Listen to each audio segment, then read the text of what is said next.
Hello विद्यार्थियों, आप सभी का आपके अपने यूट्यूब चैनल में बहुत बहुत स्वागत और अभिनंदन है। आज से हम लोग शुरू करने जा रहे हैं कक्षा 10 की साइंस। और साइंस में हम लोग सबसे पहले शुरू करेंगे फिजिक्स यानी भौतिक विज्ञान को।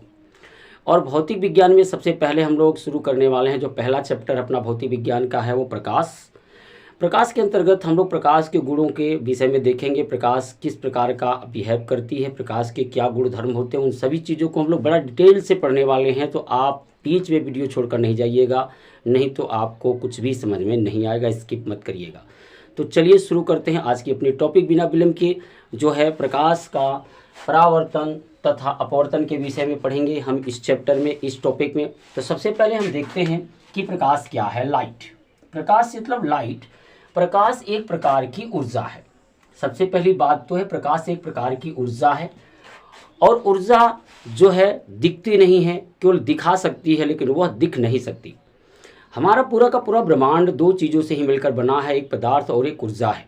और पदार्थ और ऊर्जा एक सिक्के के दो पहलू, अगर एक हेड है तो दूसरा एक टेल है। बिना एक दूसरे का किसी का भी अस्तित्व नहीं है। तो सीधी सी बात है कि प्रकाश जो है एक प्रकार की क्या है, ऊर्जा है, एनर्जी है, जो हमारी आँखों में संवेदना उत्पन्न करती है। जो हमारी आँखों में संवेदना उत्पन्न करती है, हम उसे प्रकाश कह सकते हैं। या कह सकते हैं प्रकाश वह विकिरण है जो हमारी आँखों को संवेदित करती है। जो हमारी आँखों को संवेदित करती है, हम उसे प्रकाश कहते हैं। अब अगर हम देखें तो जो प्रकाश के स्रोत और परावर्तन के आधार पर जो वस्तुओं को हम लोग दो प्रकार की, जिन वस्तुओं को हम लोग देखते हैं, यदि आप कि नेत्र द्वारा कोई वस्तु दिखाई देता है तो वह प्रकाश का परावर्तन के कारण ही होता है। यानी किसी भी वस्तु पर जब प्रकाश की किरण पड़ती है तो वहाँ से परावर्तित होती है और हमारे नेत्र में प्रवेश करती है, जहाँ पर हमारे कर्निया पर उस वस्तु का प्रतिबिंब इमेज बनता है। तो हम किसी भी वस्तु को तभी देख पाते हैं जो प्रकाश के परावर्तन के कारण ही। यदि वस्तु प्रकाश का परावर्तन न हो तो वस्तु हमें दिखाई नहीं देगी। तो हम देखें तो प्रकाश के स्रोत एवं परावर्तन के आधार पर वस्तु को हम लोग दो प्रकारों में बांट सकते हैं, दो प्रकार से उसको डिवाइड कर सकते हैं। जो वस्तुएं होंगी, एक ऐसी वस्तु होगी जिसे हम प्रदीप्त वस्तुएं कहेंगे। ऐसी वस्तुएं प्रदीप्त वस्तुएं यानी ल्यूमिनस बॉडीज। वे वस्तुएं जो स्वतः प्रकाश उत्पन्न करती हैं, वे वस्तुएं जो स्वतः प्रकाश उत्पन्न करती हैं प्रदीप्त वस्तुएं कहलाती हैं। यानी ऐसी वस्तुएं जो स्वयं प्रकाश उत्पन्न करती हों, उन्हें हम लोग प्रदीप्त वस्तुएं कहते हैं। जिसके अंतर्गत उदाहरण में हम ले सकते हैं सूर्य है, बल्ब है, मोमबत्ती है, ये इत्यादि जो वस्तुएं हैं ये स्वतः प्रकाश उत्पन्न करती हैं, तो इन्हें हम लोग प्रदीप्त वस्तुएं कहते हैं, ल्यूमिनस बॉडीज बोलते हैं। दूसरा, अदीप्त वस्तुएं।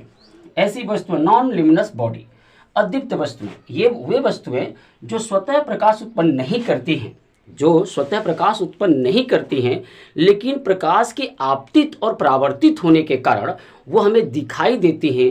ऐसी वस्तुओं को हम लोग कहते हैं अदीप्त वस्तुएं, नॉन ल्यूमिनस बॉडीज कहते हैं। उदाहरण में आपका चंद्रमा है। चंद्रमा पर प्रकाश, सूर्य का प्रकाश पड़ता है और रात के समय में वही प्रकाश परावर्तित होकर के हमारे पृथ्वी पर आता है, जिससे चंद्रमा दिखाई देता है और चमकदार लगता है। ऐसे ही आपकी कुर्सी है, मेज़ है, घर है, तमाम चीज़ें जो भी हैं जिनमें प्रकाश नहीं है, जो स्वतः प्रकाश उत्पन्न नहीं करती हैं, उन्हें हम लोग कहते हैं अदीप्त वस्तुएं, नॉन ल्यूमिनस बॉडीज बोलते हैं। आइए अब चलते हैं अगले टॉपिक की ओर और समझते हैं प्रकाश के क्या गुण होते हैं। यानी प्रकाश के गुण के विषय में देखेंगे, प्रकाश के अंदर कौन कौन से गुण होते हैं। तो आइए विद्यार्थियों देखते हैं हम लोग प्रकाश के कुछ गुणधर्म यानी प्रॉपर्टीज़ ऑफ लाइट देखते हैं कि प्रकाश के क्या गुण होते हैं, उनके विषय में हम लोग समझते हैं। तो अब देख सकते हो हमने लिख दिया है प्रकाश के गुण, प्रॉपर्टी ऑफ लाइट को पहले ही लिख लिया है।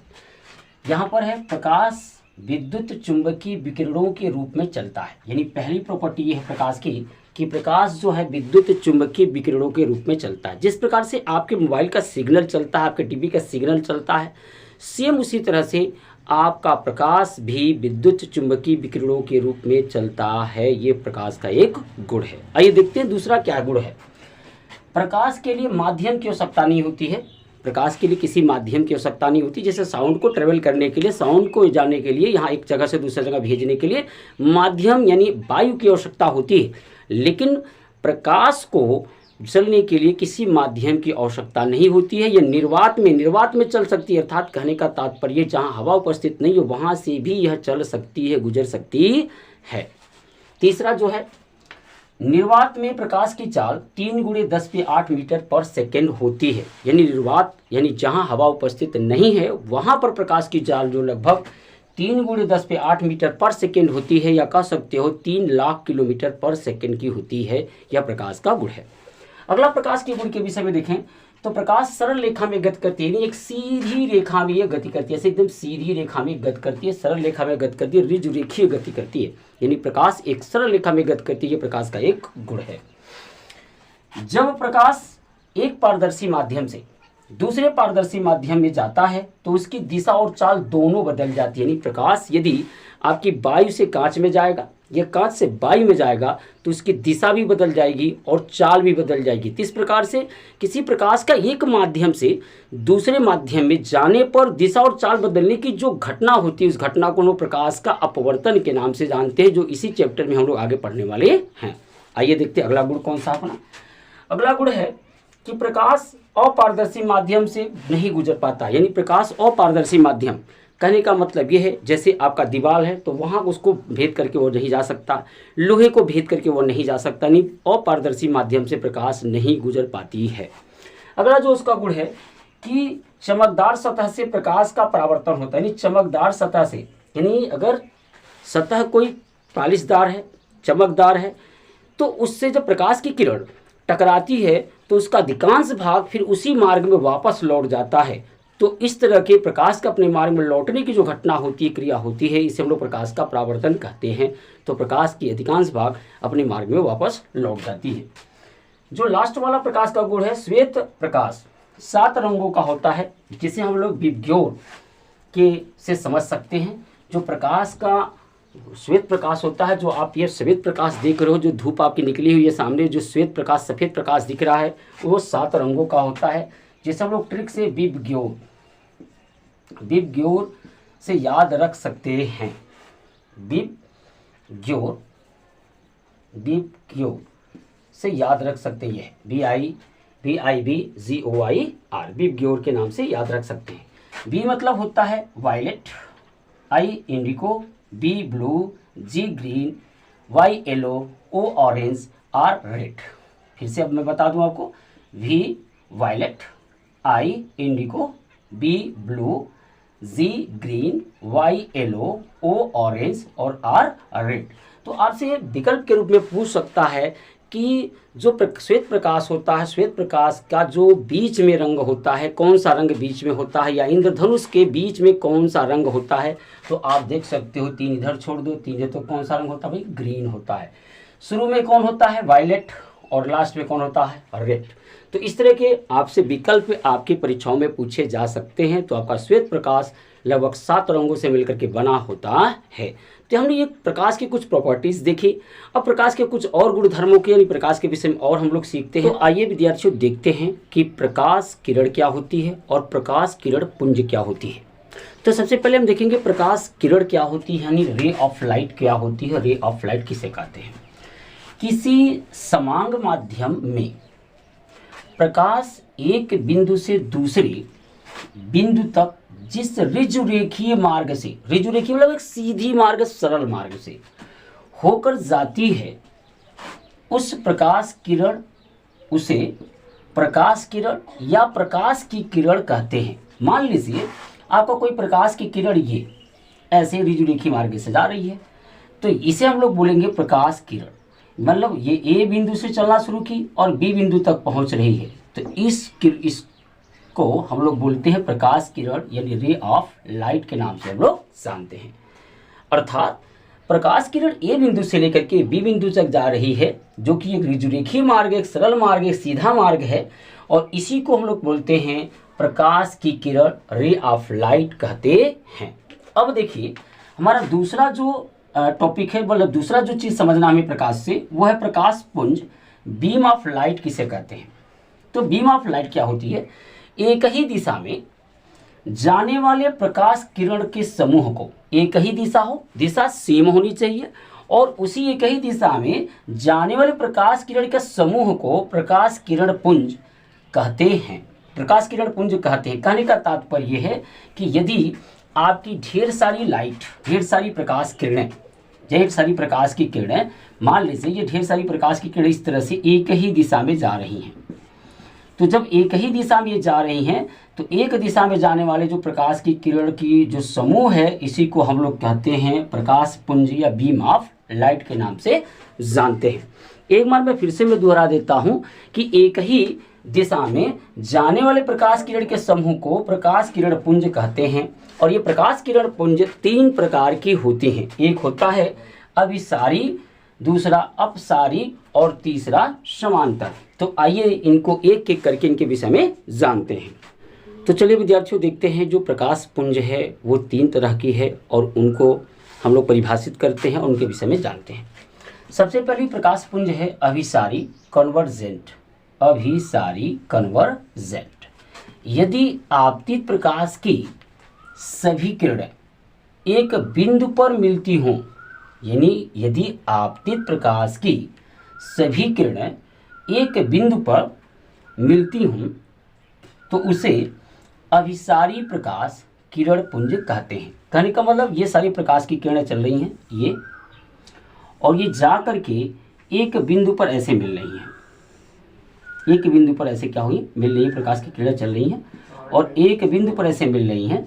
तो जब एक बिंदु पर ये मिलेंगी तो इस प्रकार की जो प्रकाश किरण पुंज होगी हम उसे अभिसारी प्रकाश किरण पुंज या कन्वर्जेंट जो है बीम कहते हैं।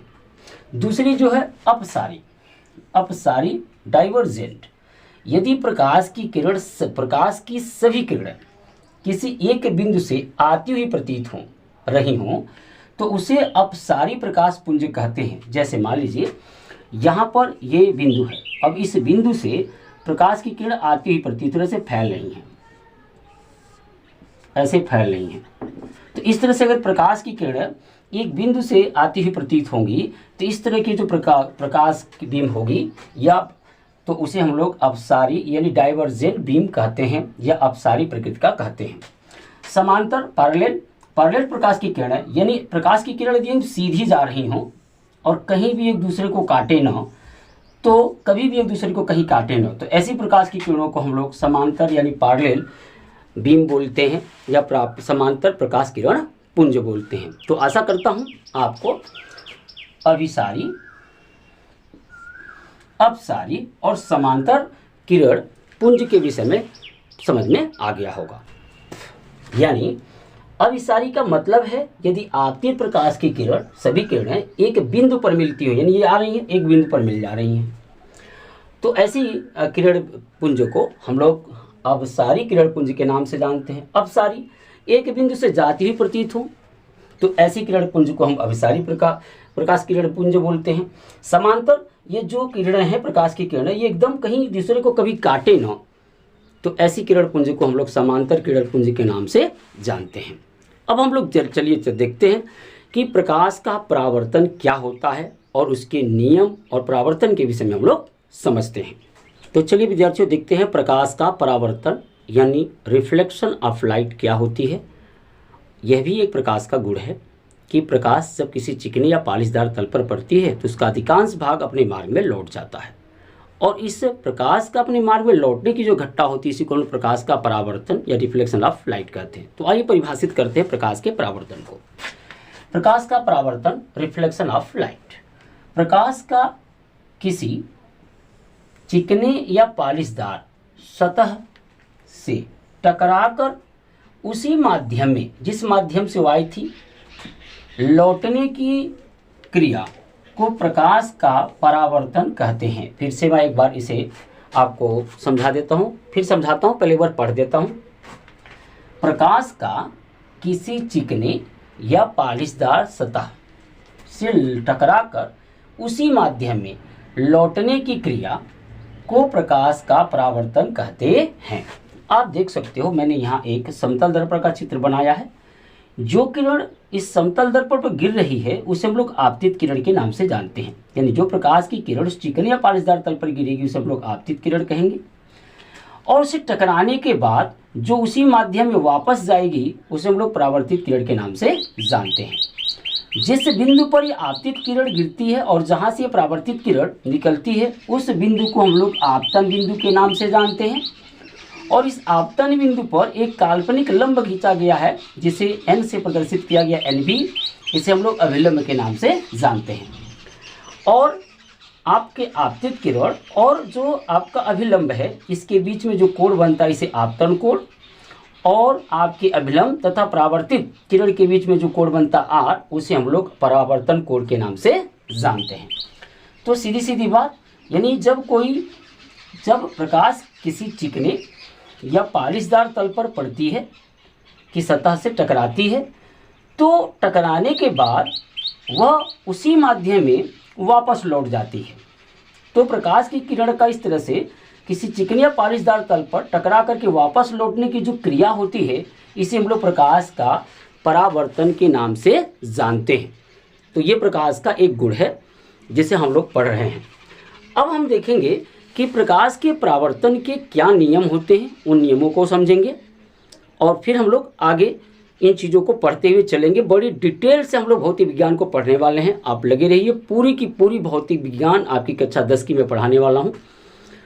आप को कहीं भी जाने की आवश्यकता नहीं पड़ेगी, आपका डिटेल में पूरा का पूरा कोर्स आपको मिलने वाला है। तो फिर चलते हैं, देखते हैं कि प्रकाश के परावर्तन के क्या नियम होते हैं। तो चलिए विद्यार्थियों, देखते हैं परावर्तन के अपने क्या नियम होते हैं। तो हम लोग देखते हैं जो प्रकाश का परावर्तन है कि नियम के रूप में लॉ ऑफ रिफ्लेक्शन क्या होता है, लॉज ऑफ रिफ्लेक्शन। तो प्रकाश परावर्तन के मुख्यतः 2 नियम होते हैं। तो हम उन्हें बड़े डिटेल से और बहुत अच्छे से चित्र के माध्यम से समझने वाले हैं। अब बड़ी ध्यान से देखिएगा, आपको फिर से दोबारा आपको प्रकाश का परावर्तन पढ़ने की आवश्यकता नहीं पड़ेगी, जीवन भर याद रहने वाला है। तो सबसे पहले ये जो प्रकाश की किरण किसी चिकने या पालिशदार तल पर पड़ती है, ये हमारा समतल दर्पण है, समतल दर्पण है ये। और ये देखिए चिकना तल है, ये जो किरण गिर रही है इसे हम लोग आपतित किरण बोलते हैं। और यहाँ से गिरने के बाद जो ये किरण आपका फिर से उसी माध्यम में जा रही है इसे हम लोग परावर्तित किरण कहते हैं। जिस बिंदु पर ये दोनों किरणें मिली हैं इसे हम लोग आपतन बिंदु के नाम से जानते हैं। और आपतन बिंदु पर ये खींची गई काल्पनिक लंब जिसे हम लोग अभिलंब के नाम से जानते हैं। अब जरा देखिए, जो आपतित किरण है और अभिलंब के बीच में जो कोण बनता है उसे हम लोग आपतन कोण जिसे I से प्रदर्शित करते हैं। और जो परावर्तित किरण और अभिलंब के बीच में कोण बनता है उसे हम लोग परावर्तन कोण जिसे हम लोग R से प्रदर्शित करते हैं। अब हम लोग देखते हैं कि परावर्तन के मुख्यतः जो 2 नियम है उसमें से पहला नियम क्या कहता है। जो फर्स्ट लॉ ये कहता है कि आपतित किरण आपतन बिंदु पर अभिलंब तथा परावर्तित किरण तीनों एक ही तल में होते हैं। फिर से सुन लीजिए, आपतित किरण आपतन बिंदु पर अभिलंब तथा परावर्तित किरण तीनों एक ही तल में होते हैं। ये प्रकाश परावर्तन का फर्स्ट लॉ है, यानी पहला नियम है।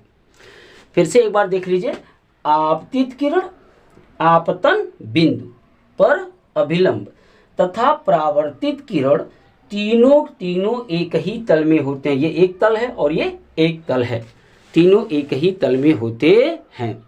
एक बार मैं फिर से रिवाइज कर देता हूं और ध्यान से देखना। आपतित किरण आपतन बिंदु पर अभिलंब तथा परावर्तित किरण तीनों एक ही तल में होते हैं, यानी आपतित किरण तथा आपतन बिंदु पर अभिलंब और